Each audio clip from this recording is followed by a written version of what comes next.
Isabella stood alone in the dimly lit kitchen, her slender fingers tracing the cool rim of her coffee mug.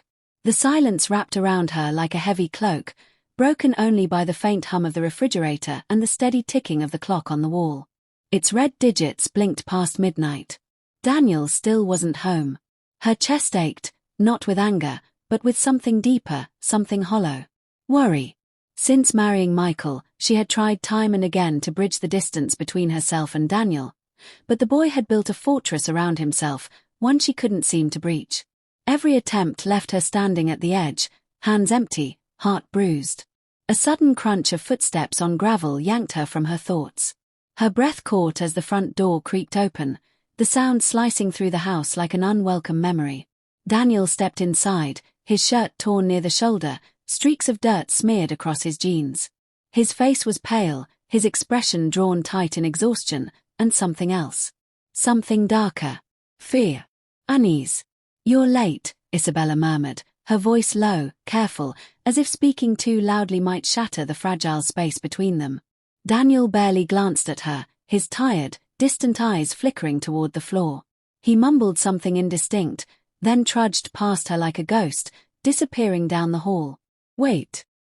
Her voice was soft, almost pleading as she followed after him. "What happened?" "Nothing," he muttered, not slowing, not turning. "Don't worry about it." But she did.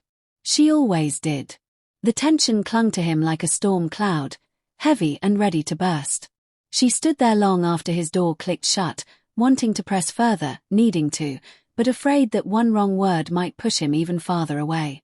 So, for now, she chose to wait. The next evening, Daniel sat at the dinner table, silent.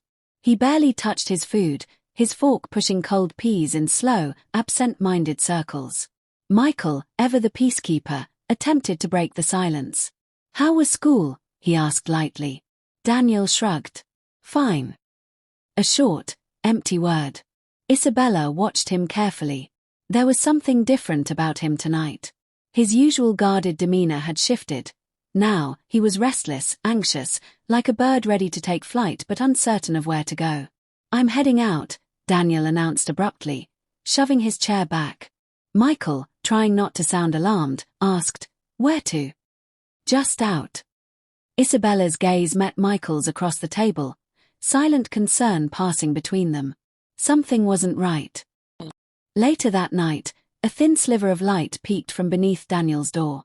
Isabella hesitated, then knocked softly. "Daniel, are you okay?" No answer. Slowly, she pushed the door open. He was sitting on the edge of his bed, phone in hand, the glow illuminating the hard lines of his face. His shoulders were rigid, his jaw clenched. "Whatever's going on," she said gently, stepping closer, "you don't have to face it alone." "I'm fine," he muttered, eyes never lifting from the screen. But Isabella wasn't convinced. That night, as she lay in bed beside Michael, staring at the ceiling, the weight in her chest grew heavier. Something was wrong. And waiting wasn't working.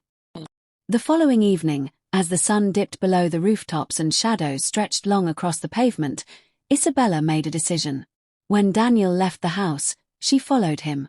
She kept her distance, her heartbeat pounding in her ears as he walked briskly down the street, turning sharply into an alleyway swallowed by darkness.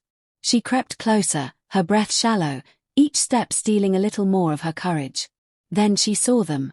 A group of boys huddled beneath a flickering streetlight. Their laughter rang out, but there was no warmth in it, only something sharp, something edged. One of them shoved Daniel hard enough to make him stumble. He caught himself quickly, but Isabella saw the hesitation in his posture, the way his hands clenched into fists at his sides. The boys exchanged words she couldn't hear, then one of them reached into his pocket, pulling out something small. Metal glinted under the weak light. Daniel hesitated, then took it. Something inside Isabella snapped. "Daniel!" Her voice cut through the night, sharper than she intended. He froze. Panic flashed across his face. "What are you doing here?" he barked. "You need to come home," she said firmly, though her hands trembled. "Leave me alone," he snapped, but his voice wavered, cracking just enough for her to hear the fear beneath it. The other boys sneered, muttering curses before slinking away into the night. When they were gone, Daniel exhaled shakily, his tough facade crumbling. His shoulders sagged, and in that moment, he didn't look defiant, he just looked lost. "I didn't know what else to do," he whispered, his voice breaking. "They said if I didn't help them, they'd come after me." Isabella stepped closer, laying a gentle hand on his arm. "Whatever this is," she said softly, "we'll get through it together. I promise." For the first time, Daniel didn't pull away. The next night, Daniel sat in the living room, staring blankly at the flickering television screen. Isabella walked in quietly, setting a cup of tea beside him. "You can't keep ignoring this," she said, her voice gentle but firm. "I'm handling it," he muttered, eyes never leaving the screen. "You're not," she countered. "I saw what happened. Those boys, they're not your friends." Daniel's jaw tightened, his fingers gripping the couch cushion. "I didn't ask you to follow me." "I know," she said. "But I did. Because I care. And you don't have to do this alone." Silence stretched between them. Then, after a long moment, Daniel let out a slow, shaky breath. For the first time in a long time, he looked at her. And this time, he didn't turn away. "I didn't have a choice," Isabella said, her voice steady but filled with emotion. "You came home with a torn shirt one night, and the next, you're sneaking out with people who don't care about you. What was I supposed to do?" Daniel's jaw tightened, frustration darkening his face. "I'm not a kid," he snapped. "I can take care of myself." "No," Isabella replied, calm but unyielding. "You're not a kid. But you're making choices that put you in danger." For a moment, silence stretched between them, thin and tense like a fraying thread. Daniel exhaled sharply, his voice dropping to a whisper. "I don't know what else to do." A crack ran through his words, exposing something raw beneath the anger. "Who?" Isabella asked gently. His shoulders sagged slightly, hesitation flickering across his face before he spoke.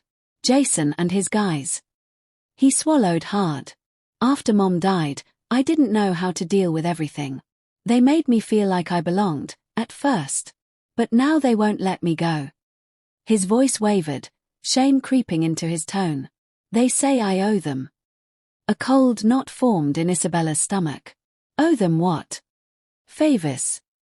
The word came out bitterly. "Driving them places. Running errands. Small stuff at first, but now they want me to steal." His hands curled into fists. "If I don't, they said they'd come after me." Fear flickered in his eyes, stark and unguarded. Isabella had never seen him look so vulnerable. "You're not doing that," she said, her voice firm, leaving no room for argument.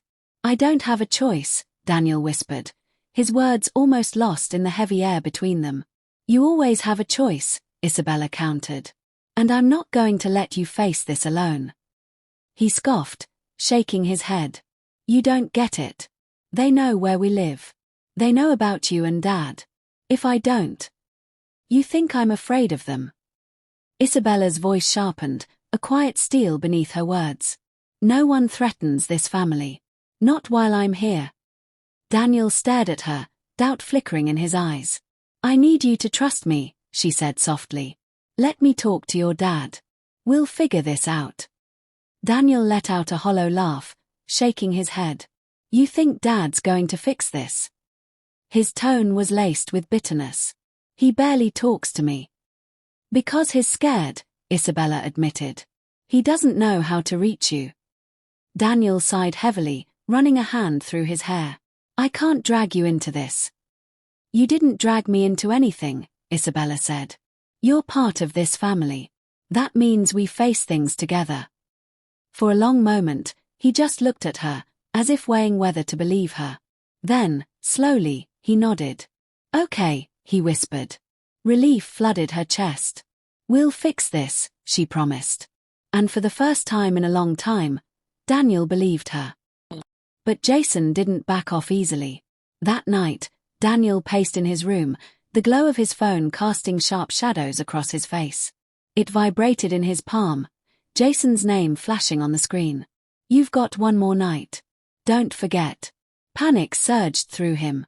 He grabbed his jacket and slipped quietly out the front door. But Isabella was already awake. She heard the soft click of the door, her heart pounding as she grabbed her keys and followed. She found him at the street corner where Jason and his group always gathered. They were waiting, their postures relaxed, but their grins were sharp, predatory. "You're late," Jason sneered. "I'm not doing it," Daniel said, his voice shaky but firm. Jason stepped closer, his smirk curling into something colder. "That's not how this works." "I'm done," Daniel replied, standing his ground. Dark laughter rippled through the group. They closed in around him, a slow, deliberate circling. "You think you can walk away?" Jason's grin didn't reach his eyes. "You owe us." "I don't owe you anything," Daniel said, stepping back. His heart pounded, but he didn't break. "I should have never trusted you." Suddenly, the night exploded with flashing red and blue lights. Police cars screeched to a stop. Sirens wailed. Officers poured from their vehicles, shouting commands. Isabella stood nearby, breath caught in her chest as Jason and his crew were forced to the ground, handcuffed and taken away. "It's over," she whispered. Daniel let out a shaky breath, his body sagging with relief. The days that followed were quieter, safer. Daniel began opening up to Michael, bit by bit. Afternoons were spent in the garage, fixing up his bike, laughter slipping between them like sunlight breaking through storm clouds. One weekend, Michael surprised him with a new set of tools. "Your mom would be proud of you," he said. Daniel swallowed hard, staring at the gift. "I don't know about that." "I do," Michael said with quiet certainty. "She always said you were strong. You proved her right." Later, Isabella knocked on Daniel's door, an envelope in her hands. "I found this in your mom's things," she said softly. "I think you should have it." Inside was a letter. His mother's handwriting, neat and careful, stretched across the page. She wrote about how proud she was of him. How she believed he would grow into someone strong, kind, and capable. Tears welled in Daniel's eyes as he read. "I miss her," he whispered. "I know," Isabella said, sitting beside him. "She'd be proud of you." Daniel looked at her, emotion thick in his throat. "Thanks, for everything." "You don't have to thank me," Isabella said, smiling softly. "You're family." For the first time in a long time, Daniel truly believed it. The house felt different now. Lighter. Meals were shared, laughter returned, and though scars remained, they were healing, not alone, but together. And maybe, just maybe, they were all finding their way back home.